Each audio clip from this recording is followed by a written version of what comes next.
c'est notre devoir. Mesdames et messieurs, bienvenue.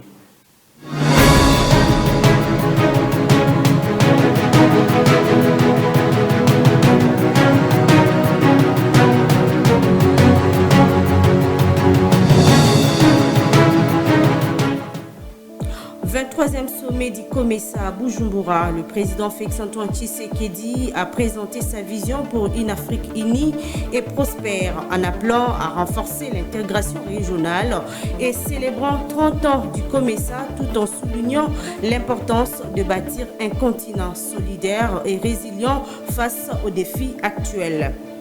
Le tribunal des grandes instances d'Ndjili dans l'est de Kinshasa, le VPM de l'Intérieur et Sécurité, Jacquemin Chabani, est accompagné de son adjoint et du ministre de la Justice et garde des Sceaux, Constant Moutamba, pour assister ce jeudi 31 octobre à l'audience en procédure de flagrance des délégances, communément appelé Koulouna, arrêté pour diverses infractions. Place au développement, le chef de l'État, Félix-Antoine Tshisekedi, a participé ce jeudi 31 octobre à la cérémonie officielle d'ouverture du 23e sommet du COMESA qui se tient à Bujumbura et coïncide avec la célébration de 30 ans du COMESA. Au terme de cette séance inaugurale, le chef de l'État et des gouvernements ainsi que le chef de délégation participeront à une réunion de travail à huis clos.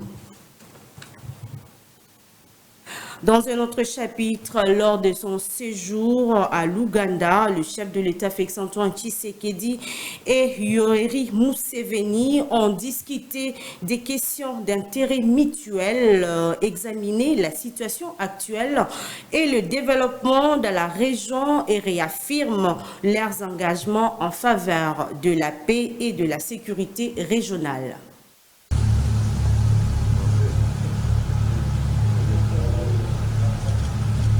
Je vous remercie également pour les discussions que nous avons eues ce jour.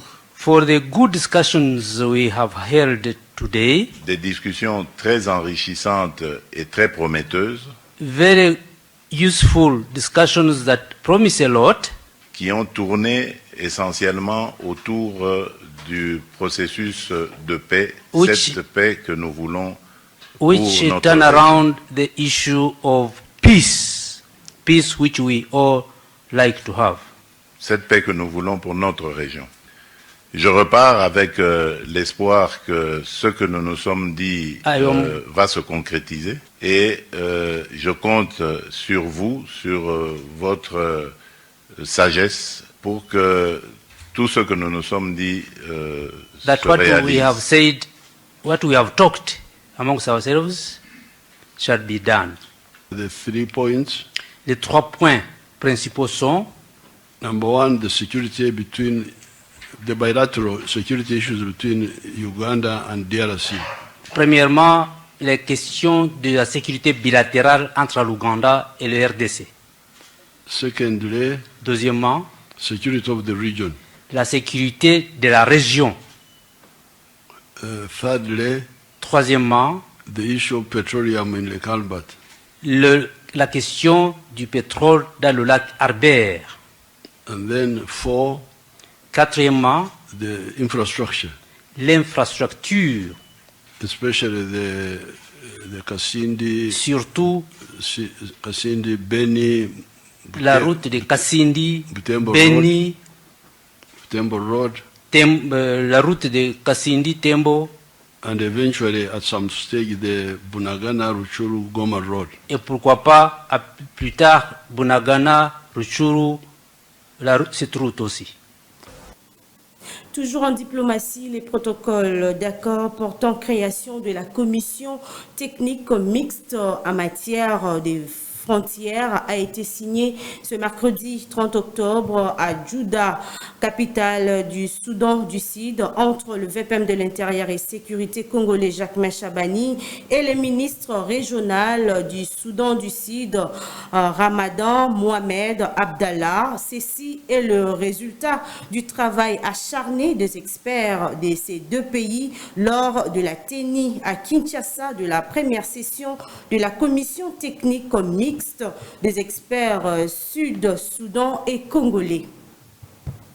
Dans un autre chapitre, audience en procédure des flagrances des Koulouna délinquants urbains arrêtés pour diverses infractions au district de la police nationale congolaise de Tchangou, dans l'est de Kinshasa, capitale de la République démocratique du Congo. Le VPM de l'Intérieur et Sécurité Jacques Chabani est arrivé ce jeudi 31 octobre 2024 pour participer lors du Conseil de ministres du 18 octobre dernier. Le chef de l'État, Félix-Antoine Tshisekedi, avait martelé sur l'importance des luttes contre le banditisme urbain à Kinshasa. Il avait instruit au ministre de l'Intérieur et Sécurité, de la Défense nationale, ainsi au ministre de la Justice et Garde des Sceaux de collaborer avec les conseils supérieurs de la magistrature pour organiser des audiences foraines. Changeons de chapitre. Ce jeudi 31 octobre 2024, le ministère des Finances a initié les pourparlers relatifs au deuxième programme de financement économique classique sous l'égide de Doudou Famba, ministre des Finances, accompagné d'une délégation substantielle du Fonds monétaire international. En croire, ces programmes proposent une approche novatrice d'appui budgétaire axé sur des projets sociaux jugés prioritaires. Suivez. Cadre d'une mission de négociation pour un nouveau programme économique et financier classique, comme celui qui a été achevé en juillet dernier. Et puis aussi, nous allons négocier un nouveau programme pour soutenir les réformes, les efforts de lutte contre le changement climatique en RDC. Donc, nous sommes ici dans le cadre de la négociation de deux nouveaux programmes. Donc, nous avons rencontré le ministre des Finances, le ministre d'État du Budget, le gouverneur de la Banque centrale et les autres cadres pour lancer cette mission, discuter des grands objectifs de la mission. La mission va durer à peu près 2 semaines et au bout de cela, on vous rendra compte des résultats de la mission. L'actualité, c'est aussi crash d'un hélicoptère à l'aéroport d'Ndolo. Le bilan est de 3 morts. Eugénie Tchela, la vice-ministre de l'Intérieur et Sécurité, s'est rendue sur le lieu d'incident et dans les hôpitaux pour s'enquérir de la situation. Plus de détails avec Ferdinand, son conseiller. Le ministère de l'Intérieur, aussitôt saisi, Son Excellence, Madame la vice-ministre Eugénie Tchela, a pris son bâton de commandement pour descendre et se rendre compte de la situation. Effectivement, le constat a été amer. L'avion presque calciné, l'équipage décédé. On a amené les corps à l'hôpital cinquantenaire. Alors là, Madame la vice-ministre s'est rendue à l'hôpital cinquantenaire. Le constat est qu'il y avait un corps du commandant qui était là, que Son Excellence a identifié. Et ensuite, on nous dirait qu'il y a 2 autres patients HG. Alors Son Excellence, Madame la vice-ministre Eugénie Tchela, a pris la décision de s'y rendre afin de vérifier l'information. Effectivement, elle est arrivée et l'équipe dirigeante de l'hôpital lui a donné des informations selon lesquelles 2 patients qui étaient admis à cet hôpital ont finalement rendu l'âme et que les mêmes corps ont été renvoyés à l'hôpital cinquantenaire où nous nous retrouvons avec 3 corps de l'équipage sans vie. Madame la vice-ministre, Son Excellence Eugénie Tchela, tiens à informer l'opinion que le gouvernement suit de très près la situation.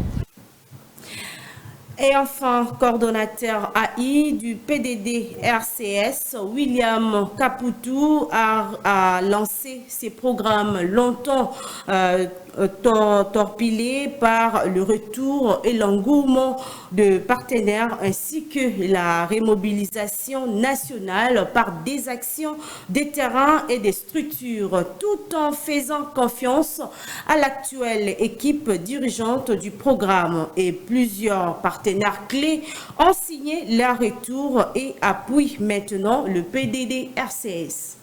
C'était une réunion fructueuse. On a échangé sur des modalités pratiques de ce qu'on s'était dit à New York et en termes de transfert de compétences, l'appui technique, l'appui financier et puis l'appui en lobbying aussi. On a parlé aussi des groupes armés étrangers et comment nous allons traiter ces problèmes et pour que nous puissions assurer qu'il y ait la paix et la stabilisation dans notre pays.